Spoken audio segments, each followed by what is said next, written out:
One way the Spirit helps us when we do not know what to pray for as we ought, as Romans 8:26 says, is by recording the faithful prayers of other weak believers. Psalm 142 is a prayer from a weak man, David, hiding in a cave. It hardly matters which situation prompted this prayer, whether that recorded in 1 Samuel 22 or 24 or 2 Samuel 23.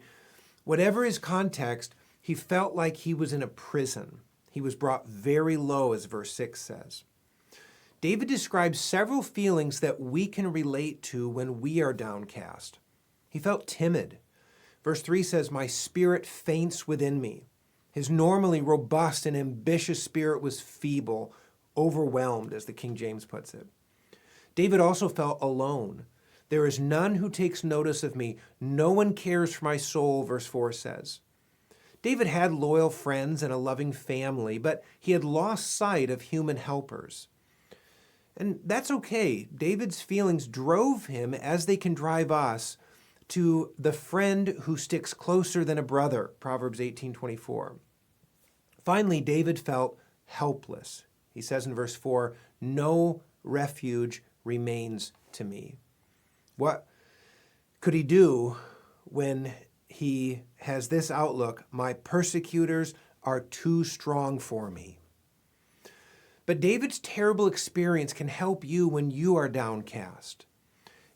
First of all, you should pray. What David is doing here is pouring out his complaint before the Lord, as verse 2 says. He wasn't quarreling or grumbling with God. He's simply telling his caring God his real-life anxiety.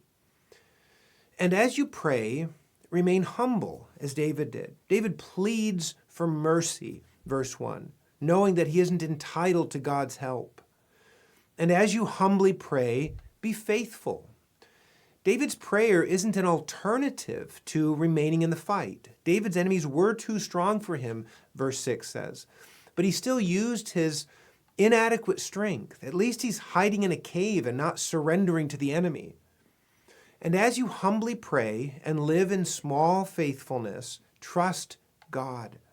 David doesn't know what to do next, but he trusts, as verse 3 says, that when my spirit faints within me, God knows my way.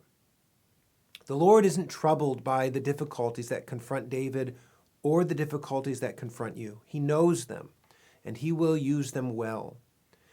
In Christ, God is your refuge, as David says, and your portion. He will bring you out of prison and surround you with the great host of the redeemed and deal bountifully with you, as he says at the end of the psalm. And then you'll be able to look back on your cave experiences with profound gratitude and give thanks to God's name. This is Psalm 142. A maskil of David when he was in the cave, a prayer. With my voice I cry out to the Lord. With my voice I plead for mercy to the Lord. I pour out my complaint before him. I tell my trouble before him. When my spirit faints within me, you know my way. In the path where I walk, they have hidden a trap for me. Look to the right and see there is none who takes notice of me. No refuge remains to me. No one cares for my soul. I cry to you, O Lord. I say, you are my refuge, my portion in the land of the living. Attend to my cry, for I am brought very low. Deliver me from my persecutors, for they are too strong for me. Bring me out of prison, that I may give thanks to your name. The righteous will surround me, for you will deal bountifully with me.